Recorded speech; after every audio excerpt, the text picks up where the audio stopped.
ప్రభువైన యేసుక్రీస్తు నామములో మీ అందరికీ వందనాలు. అవకాశం ఇచ్చినటువంటి దైవజనులు అందరికీ వందనాలు తెలియజేస్తూ ఉన్నాను.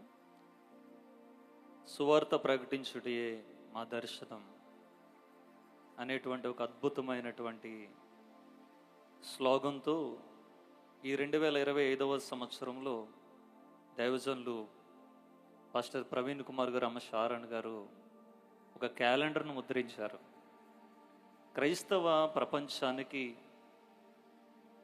ఒక సువార్త దర్శనాన్ని ప్రతి గుండెల్లో పెట్టాలి అనేటువంటి ఒక ఆలోచనతో వారి క్యాలెండర్ను చూసినప్పుడు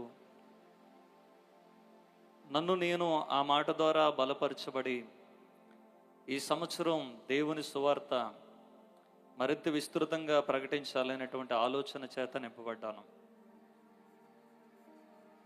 ఈ రోజున దైవజనుల ద్వారా జరుగుతున్నటువంటి ఈ సువార్త పరిచర్య విధానాలను చూస్తుంటే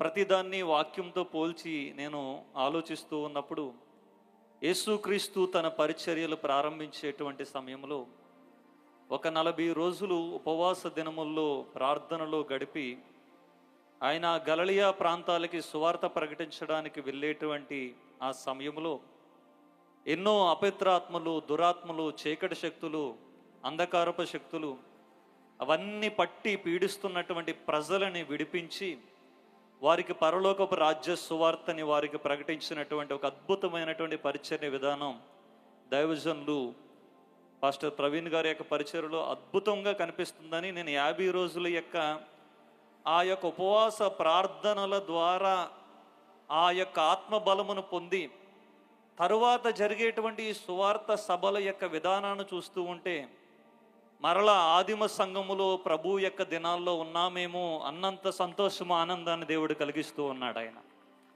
మరొక విషయాన్ని నేను చెప్పగలను.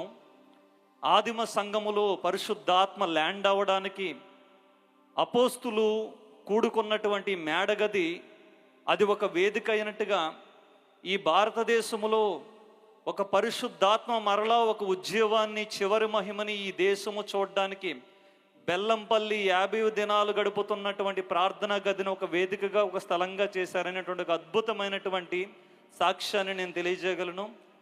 ఈ రోజున జరుగుతున్నటువంటి అద్భుతాలు, సూచక్రియలు, ఈ రోజున స్వస్థతలు ఇవన్నీ చూస్తున్నప్పుడు విమర్శకులకి నేను చెప్పే సమాధానం ఒకటే.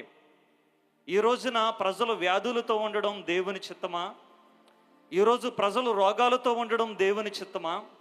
ప్రజలు అపవిత్రాత్మల చేత బంధించబడి ఉండడం దేవుని చిత్తమా? చీకటి శక్తుల చేత బంధించబడి ఉండడం దేవుని చిత్తమా? కాదు, కాదు. ప్రభువు ఆత్మ నా మీద ఉన్నది. దేవుని ఆత్మ ఎవరి మీద ఉంటుందో వారు చేసేటువంటి పని ఒక్కటే, బంధించబడిన వారిని విడిపించుట కొరకు, నలిగిన వారిని బలపరచుట కొరకు, ఎవరైతే చీకటిలో ఉన్నారో వారికి సువార్తను ప్రకటించడం కొరకు, పేదలకు సువార్త ప్రకటించడానికి ప్రభువు నన్ను అభిషేకించను అన్నాడు.